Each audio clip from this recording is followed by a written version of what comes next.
Jay-Z is setting Diddy up. Jay's definitely. Jay helped you? Yeah. How did he As a help you? competitor. Explain that. Yeah, because he never was someone that you communicate with, that you're like friends with the person. But I always respected him because he was never an actual competitor in actual fact. He was someone who was a competitor through perception. How close was Diddy and Jay-Z? They was close enough that they wasn't playing basketball, they wasn't playing baseball, they wasn't playing football, and they wasn't playing hockey or soccer for Diddy to come on stage, pat him on his and then make the statement to people in the world that can't nobody call me Sean but Jay-Z. And B was, one time she jumped off of the ledge. He ain't running over because she thought me and Jay had issues, and I was like, what the? And I was like, did she really just jump down and run over here like that? Beyoncé jumped off a ledge. Yeah, what happened? I was in the Cosmopolitan, huh? Right. She really a superhero. She jumped down and no, she was like, this what? Like that Bonnie and Clyde for real. You try this or what, boy? I'm here. Word. Sound like at me. She looked, I said, Solange with her? She looked at me like that. I was like, what? A new wave of attention is building around 50 Cent as he continues to question long-established power structures within the entertainment industry through his ongoing documentary work. His recent comments suggest that the project may extend beyond its original scope, hinting at additional material connected to major public figures and long-discussed industry networks. Online discussion has increasingly centered on Will Smith, with audiences re-examining his place within Hollywood's shifting narrative landscape, alongside other prominent names like Jay-Z. The renewed interest reflects a broader push to revisit past associations, influence patterns, and unanswered questions as previously overlooked connections return to public debate under a more critical spotlight. These were private conversations, and that he and Diddy could talk openly, and Mark could talk to Diddy not just as a client, but as a person, and tried to guide him in a time leading up to his arrest. And unbeknownst to Mark Agnifilo, Diddy has got this guy recording the conversation as he's sitting there saying, you are screwing this up, you are messing up this case, we're losing. And knowing that that's on tape, and it's almost like he's performing for the camera and not telling Mark what's going on. And the really enraging part about it is that Mark Agnifilo won this case for Diddy with legal strategy. It wasn't just an accident that this jury that had heard all of this in the news before the trial voted not guilty on all the serious charges. It was Mark Agnifilo that did that. Yet Diddy secretly records this guy and embarrasses him. And yeah, you could say, well, Diddy never expected that it would end up being broadcast somewhere else. Well, okay, but Diddy was planning on using it, or he wouldn't have had it recorded in the first place. So it's just really, really unfair. And I know that in a way this sounds crazy, that I'm getting so upset about Diddy, and yet there's video of Diddy beating Cassie. Well, that's horrendous, but that doesn't mean you can't look at something else as well. And I just think, as a lawyer, I just think this is just so outrageous that he would do something like this, and not even understanding what Agnifilo's legal theory was. Because I will tell you that when we did our first documentary on Diddy, which was 8 months before the trial, Mark Agnifilo said to me on camera that he is going to tell this jury that this was a successful black man that prosecutors were trying to take down because they couldn't get into his bank accounts because they were clean, and he couldn't deal with they couldn't deal with taxes because he wasn't committing tax fraud. So they go into his bedroom. And that's what Mark Agnifilo said 8 months before. And he goes into the trial and he essentially wins that argument. Whether you believe it or not, a jury that sat through the whole thing, they believed it. And ultimately they convicted him on this BS Mann Act thing. So Diddy won that case. And one of the reasons he won the case is something that Agnifilo got criticized for. That when he did the documentary with me, he was making a joke about the baby oil. Remember, he said, oh, well, you know, I didn't know he bought in bulk. He must have bought 1,000 bottles at Costco. And a lot of people just slammed him for that and said, how dare you? You're being disrespectful. The baby oil is the smoking gun in this case. Agnifilo knew all along that the baby oil was Diddy's best defense, because when Agnifilo got before that jury in closing arguments, he looked at them and he said, well, the feds came in with their armor and artillery and guns. And what did they do? They got 1,000 bottles of baby oil off the streets. Ooh, he said, the streets are safer now. And the jury laughed. And that laugh told Agnifilo he should keep going on that. And that the trial itself was absurd because the baby oil was really the punchline to the whole Public. Reaction has revived past claims from 50, sent about Jay-Z, and alleged protection within elite entertainment circles, intensifying ongoing debate around industry power dynamics. The renewed attention comes after 50 Cent's recent documentary work and his increasingly direct public statements, which have led audiences to closely analyze his warning tone and long-standing rivalries. Their history, stretching back to the early 2000s, has often been framed through competition and contrasting approaches to influence. Jay-Z as a quieter, business-driven power figure, and 50 Cent as a more outspoken disruptor operating through media and confrontation. This contrast continues to fuel public interest whenever 50 Cent speaks, as it reinforces the perception of an ongoing clash between two very different models of authority in the entertainment world. It seems like 50 Cent has set his sights on someone new after the Diddy Netflix documentary. If you aren't aware, 50 Cent has been getting insane feedback from the Netflix documentary he made on Diddy. Sean Combs' The Reckoning is what it's called, and it's #1 all over Netflix, beating even Stranger Things. Diddy himself has responded to it, saying the stories are false, of course, denying everything, and even trying to do a cease and desist on the Netflix documentary. And after this Diddy documentary, a lot of people have been wondering who's the next person that deserves to get exposed, and Jay-Z is the one that a lot of people are pointing their finger at. And the reason why Jay-Z's been getting a lot of this type of backlash is because Jay-Z was really close to Diddy. At one point, Diddy was even calling him his brother, and that Jay-Z's the only one that can call him his real name, Sean, that maybe there's something on Jay-Z's side that has been going on behind the scenes. Now, there hasn't been any solid proof yet, but Nicki Minaj has been going at Jay-Z for quite some time, talking about Jay-Z is manipulative and he steals, and he's been pushing a narrative, and that Roc Nation has control and power over a lot of things. And I can kind of understand where she's coming from to a certain extent. We got to remember when Jay-Z went up on the Grammy stage and said Beyoncé never won Album of the Year and complained about that, literally the following year Beyoncé wins Album of the Year, which is just something like, that doesn't show you that there is some power going on there, that there is something behind the scenes that Jay-Z controls.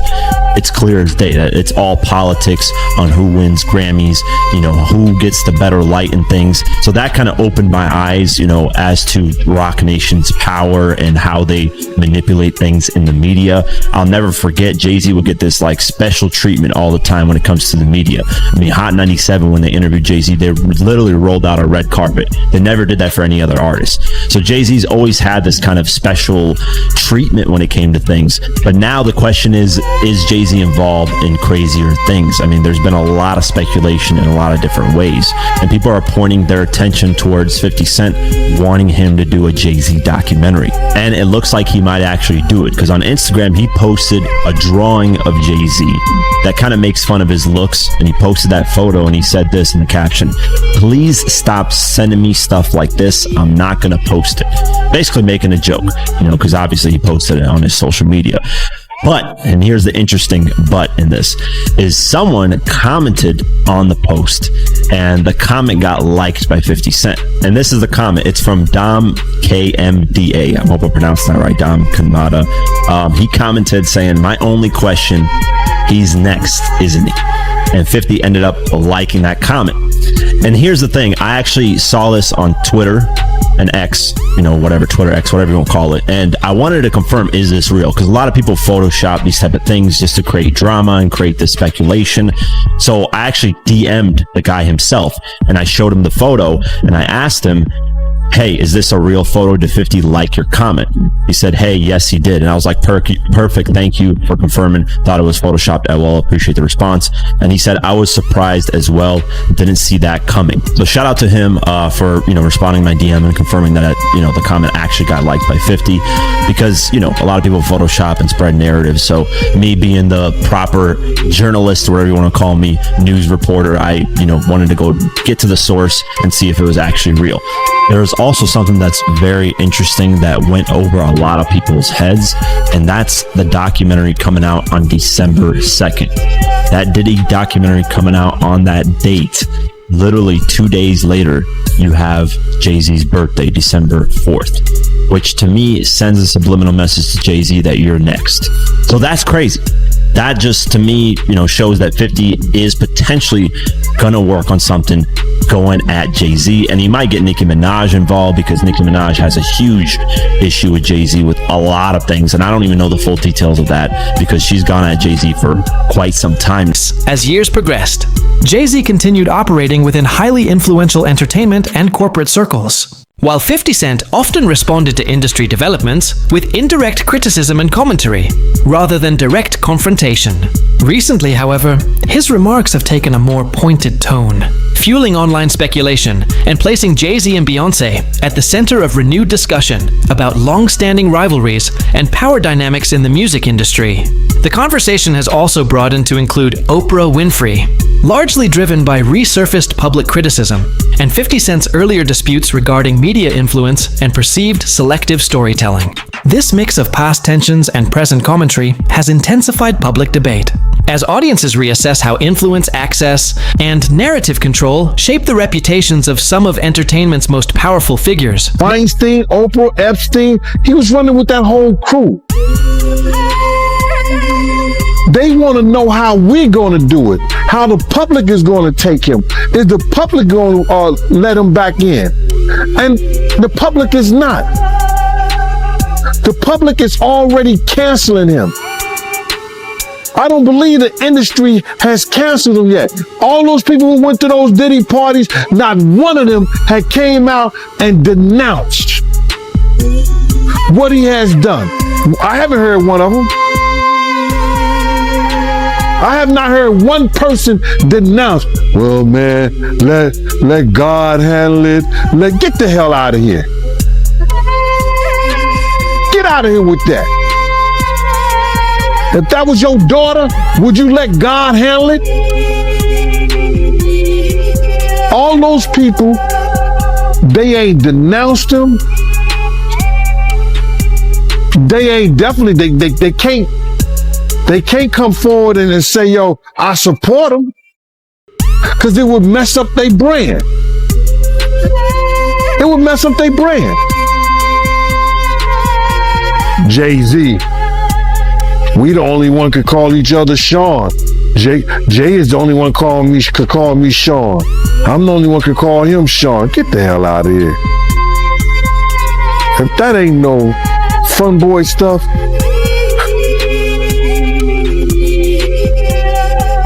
But you ain't had not one person, brother, not one person sit there,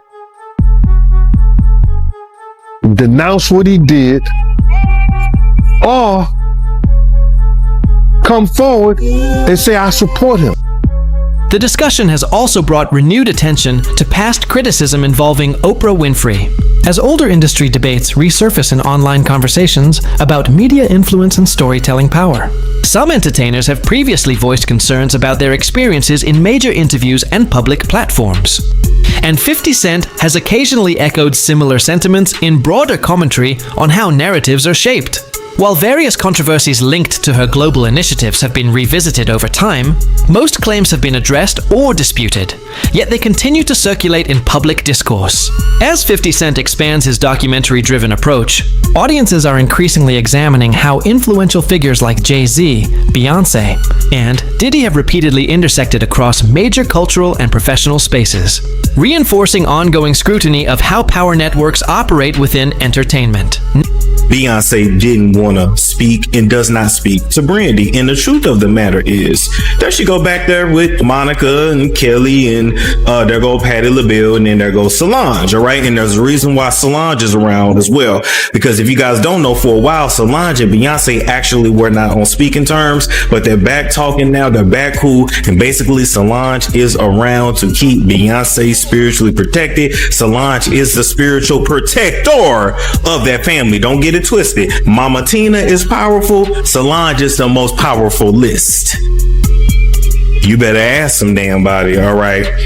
Now, the reason why Beyonce ain't came to speak to Brandy, baby, is because Beyonce does not talk to anyone who used to sleep with Jay-Z, okay? Whether you guys know it or not, and I have to say allegedly, right?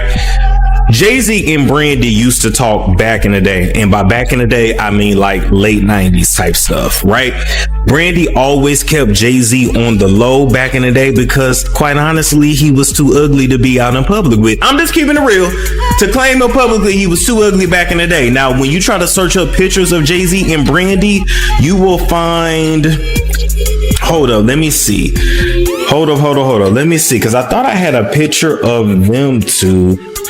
Brandy and Jay-Z. Now this would have been from let's see, Beyonce, Jay-Z, Brandy and Jay-Z. Okay, there we go. Now this picture of them was in 2002, all right, and this was I think was at one of her album release parties, if I'm not mistaken. This was a year after Moesha Rap, because Moesha went off air in 2001. Yes, he was dealing with Beyonce at the time as well, and Luke Cantrell, he was, let me tell you, Jay-Z was laying it low and spreading it wide. Jay-Z was one of those dudes in the industry that, you know, you messed around with, he piped you down, but before he was really him, you did not claim him publicly because he was just simply too ugly. It was what it was. But Jay-Z was in love with Brandy then. He's not in love with her now, but he still has love and feelings towards her. He's one of those people that feels like once he done had you and once he done loved you, he always feels like he has like possession over you. Jay-Z is one of those kind of men, baby. I don't know if they told you. Jay-Z is extremely jealous, extremely controlling, and extremely possessive. That's another reason why. Hold up. Where'd the picture go? Wait a minute. Where'd the picture go? That's another reason why Beyonce up here. Wait. Anyway, y'all get the point. That's another reason why Beyonce, over the years, a lot of the music that she's made, it's always been with him. A lot of the remixes, it's always been with him or somebody that he approves of her to work with, okay? Jay-Z was so damn controlling, he didn't even want her father, talking about Matthew Knowles now, he didn't want her father managing her anymore, and he stepped in. And if y'all notice, when Jay-Z stepped in as Beyonce's manager, the music changed, everything changed, and the money started to get effed up. But that's another story for another day. We're not getting on that right now. We're sticking with Brandy and Jay-Z right now. So they started messing around on the low in the 90s. Even to the early 2000s, they were still messing around. I'm not exactly sure which year the relationship officially ended, but just know that Jay-Z was just basically good for, that was what he gave. He gave big, I don't know no other way to put it, but he was like, for the ladies that's watching, you know, like if you ever dealt with like a tall, ugly with big pipe, you went to him to get piped down, but you would not like ever like claim him like that because he was just super ugly. He was what it was. And before he really blew up, didn't nobody want to be seen with him like that. It is what it is. And quite frankly, Jay-Z dated a lot of your favorite female stars from back in the day, but they would not claim him publicly. Diddy and Jay-Z have maintained a long-standing professional connection, shaped by collaborations, shared appearances at major industry events, and frequent overlap within high-profile luxury and business environments. This has contributed to broader public discussion about how tightly connected elite entertainment circles can be, where influence and access often intersect across music, media, and investment spaces. Recent online commentary, further amplified by remarks from Ray J about shifting dynamics around figures linked to Diddy, has intensified speculation about internal distancing within these networks. As conversations expand, Jay-Z and Beyoncé are often referenced as prominent figures consistently present in these overlapping environments, reinforcing the perception that developments affecting one part of the industry often generate wider ripple effects across its interconnected core. Look, when Jay signed his contract, the big one was with Beyonce. When he signed that contract, the marriage contract, he got trophies. Now those I was wondering what you those trophies came rolling in, buddy. He started getting Grammys left and right, man. I mean, look, if you look at his career, You're gonna let him say that? Jay was getting Grammys. he had one. Exactly. He had one. He didn't show up. He has like 20 now. Oh, Lord. He had like 18 since he's been down. Look, he had one, bro. Hard Knock Life. You're not wrong. After that, he got some shit. He's like drinking. His pictures with him like, he thinks the cop. Wait a minute. So you're saying the success is derived from the marriage? I've absolutely been treated differently. The accolades. Because he's no longer viewed as what, like a street or gangster rapper. Now he's viewed as a businessman, entrepreneur, family man. And the biggest ones because of the position Beyonce's. Oh, wow. Right? You were connected to the biggest. Jay got it for the music. Jay got it for the music. You didn't sing. He deserved those. I'm sitting there, it's like this, like Black excellence. They're sitting there like, yeah. It's a billionaire brunch. Like, I hate you, man. unaware of anything going on here. This is the one time I'm gonna be with you this year. Yeah. Come on, bro. That's crazy. That's crazy. He just looking at his watch during the whole Rock Nation break. Like, is it 3:30? Yeah, it's almost time to get out. Yo, I feel like I'm normal again. Get me out of here. Oh wow! So that's the deal he signed, huh? Yeah, that's the deal. Like, the other ones didn't count as much as that one did. Oh, yeah, before I forget this, we talked about Jay. Proximity to Diddy. You don't think he knew anything? He's seemingly around Diddy. I don't know. That was a real suburban question. I know, right? Proximity. Hold on. Proximity. Proximity. That's the SAT hit parade word. I had to learn that. Do you think you knew all of the shit that was going on? Yeah, that was like a... I don't want to incriminate myself. I know, but the way he said it... Like I said. No matter how you answer that, you snitching. Yeah, exactly. That was a nice kind of You asked the question like a fan. Hey, I grew up with white people, but one thing I know is how to get a black guy in trouble. But it's a great question. Yo, just give him the Happy Meal before you ask him to snitch, bro. He said, damn, they wasn't even drinking. Speaking of, how the hell you pronounce Lechemindewa. Okay. It's the King's Path. King's Path. Because I know Branson. That's the one I pronounce. That's the Branson lifestyle. You'll be outside. You're not worried that if you throw little and you don't throw out allegations, but like you kind of poke fun at them. You just ask questions. You're not worried that it comes back your way. Like people dig up your past and try to pull stuff up. I don't got that in my past. Everybody got a little bit. Look, like, I took. Not that it's real enough. But I took a pill, but it was for me to perform better, for her to remember, buddy. I didn't give her a drink so she forget what the. This is why 50 Cent's comments carry weight in public discussion. They are framed around broader concerns about influence, image control, and long-standing industry networks. His recent documentary amplified scrutiny across entertainment circles, prompting widespread online debate about how closely connected many major figures are through shared events. collaborations, and business environments. As talk of future projects continues, reactions within media spaces have become more cautious, with increased attention on how narratives are managed and presented. While no direct conclusions can be drawn, the ongoing conversation has intensified curiosity about how much of the industry's inner workings were previously overlooked and how they are being re-examined today. The 50 Cent Diddy doc. First and foremost, we've been talking about this thing, Jack, for going on 2 years now, and once again, thank you for even being, I guess you could say, a beacon during this whole conversation, as far as kind of spreading light on a lot of things that go down in the industry that, you know, the normal person may not even see or hear about, that happens in the day-to-day. Did you really think 50 Cent, when he first mentioned it, that there was an actual documentary being worked on? Well, see, this is the thing. I can believe that it was happening. At what purpose? See, and that's the thing. Like, my opinion about all of this stuff is so much different than your average person's, and my outlook is so much different than your average person's. Did I believe that it was possible? Absolutely.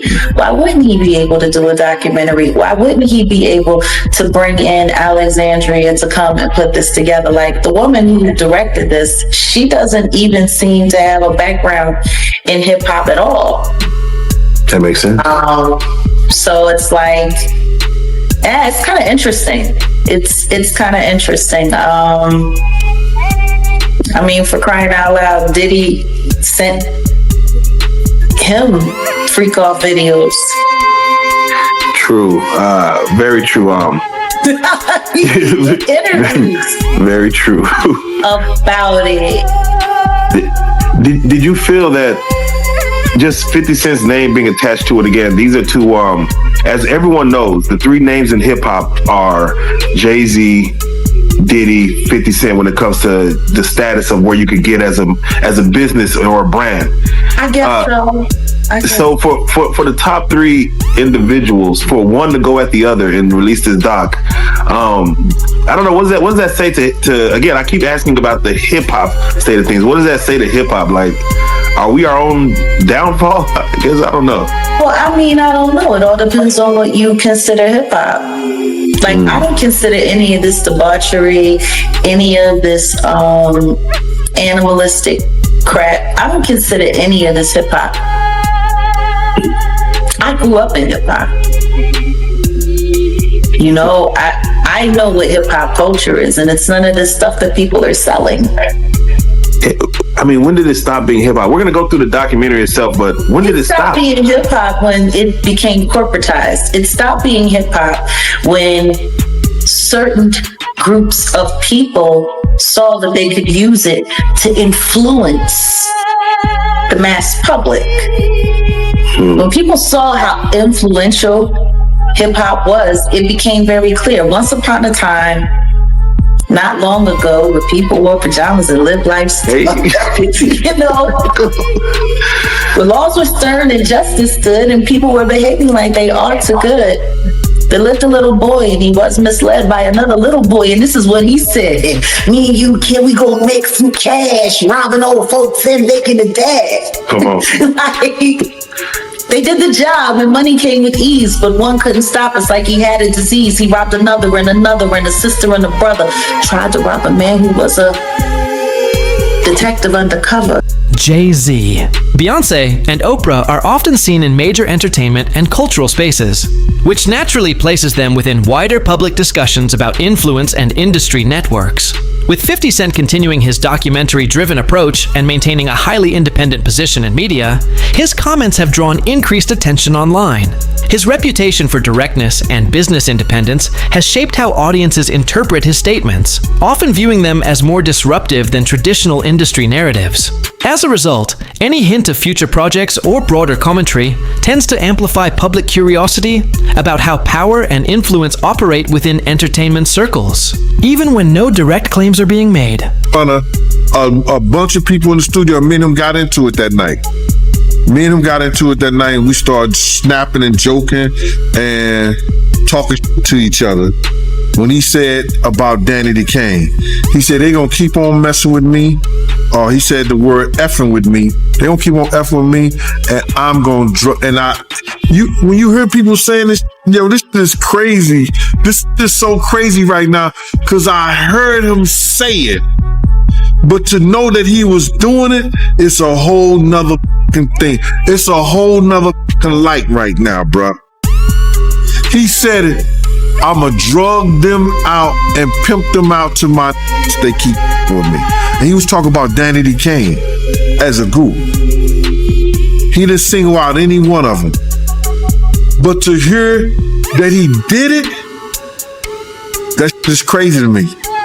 We had a big argument and we started talking about each other and what had and what he didn't have. He was calling me, yo, you broke cop. This like, you ain't got nothing I ain't got. I got a watch, you got a watch. I got a ring, you got a ring, I got a chain, I got a home. We went through that whole like that. We start talking about his teeth. You understand? I start talking about, him, his breath, everything. We was going at each other. That next day at his house, he said, yo, Gene, he called me upstairs and he said, yo, Gene, I couldn't talk to him like that no more in front of people and everything like that. Because I know me and Puff go back from the same game since 89, 90 when he got jumped in it. You understand? We go back way to that time. So I knew him. You understand? He was like a little nephew. So when he started talking to him, I said, yo, listen here, bro. You don't say shit about me, I won't say shit about you. If you say something, you open up your mouth about me, I'm gonna talk about all your green dentures and all that like that. We're not playing them games, bro. He said, all right, Gene, cool. You understand? People don't understand, bro. The love and the power I had, not only in Harlem, Queens, I had dudes all over New York City, from the Bronx, everybody that had mad love for me because I looked out. You understand? I made sure, if people needed knowledge and information on certain things, they had a lot of people that was on parole that was in the music business. I used to save guys by letting them know their rights and what the people could and couldn't do to them. So I had a lot of genuine love from a lot of dudes. You don't be around a K. Slay for over 20-something years, a Chaz Williams over 20-something years, and be some kind of sucker. And was right next to him, doing all their functions, all their situations and everything like that, running security for them, making sure their people were safe in the whole 9 yards. You understand? I had my man Pete, I had people calling me, yo, look out for Nate Dogg when he come to New York. Look out for Mac 10, look out for Exhibit, doing stuff like that, Good Brothers and everything like that. So what I'm trying to say to you is that, bro, is that to be at that type of status and be that type of person and do the things that I did, you understand? I had to have people who were in that lifestyle have mad love for me. At present, attention is centered on what unreleased material from 50 Cent may contain, as he continues to hint at additional documentary content without revealing specifics. Public discussion is focused less on direct claims and more on whether any future footage relates to broader Hollywood environments such as private events, business settings, and behind-the-scenes industry interactions, where influence is often exercised. Online speculation has mainly shifted toward questions of awareness and observation within elite entertainment circles, rather than accusations, fueling debate about transparency, access, and how tightly controlled narratives are maintained. While nothing has been confirmed, the anticipation reflects growing public interest in how power structures operate behind the scenes and how any new revelations could reshape perception of long-standing industry networks.